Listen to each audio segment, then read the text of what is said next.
All right, let's begin. We will now make a tie-down ring GoPro mount for Cessna 172. Let's get after it.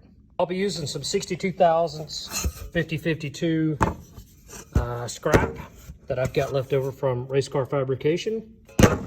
Let's hit it. You'll want to use a really nice sharp tool so you can scribe a really precise line. Perfect.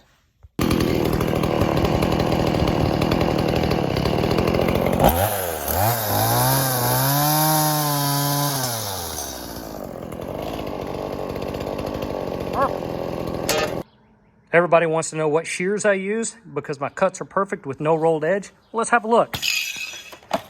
This is made by Steel and it's the multi-sheet metal 170. Cuts at 40 to 45 centimeters per second. It's got a 16 to 18 mile bar and it was made in 3005.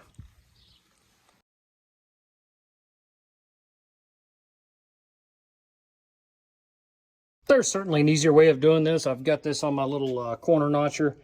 And I'll just take little nibbles around this radius that I've scribed, and let's see how she turns out.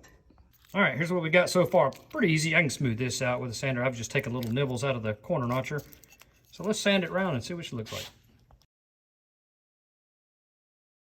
Okay, next step is to clear your workspace of any loose rivets. And the next thing we'll do is we'll get our 1/2-inch drive impact, and we'll run these bolts through those holes, torquing them somewhere around 600 foot-pounds. Stand by. And the final part should look something like this. Well, it's not quite final. We got to poke one hole right through there. And that is the top side that's going to mount to the tie-down ring. So that should sort of match the radius. It's fairly clean. It's clean enough. And the little flush mount rivets. Yeah, don't judge me. I over-squeeze, I under-squeeze, whatever. I welded this washer to this bolt. That way I wouldn't have to have a tool for it. So once I got done welding this up, then I turned the welding hood on and checked out my work. We didn't really get into this little washer here. These are flush mount washers for the race car.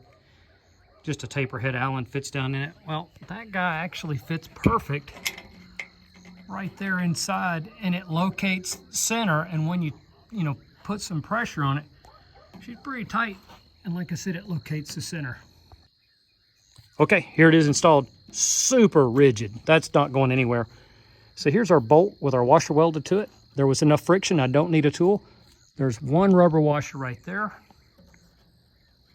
And then we've got that conical washer which locates it and centers in the register of this tie-down ring. And then another rubber washer right there to keep it from turning. And then my big washer to keep that rubber washer from going haywire. And then my my knob, plenty tight. Very happy with it so far, even though I'm gonna mount it on my tail hook. You can mount it here and just have your little angle adapter. $12, all in, not bad.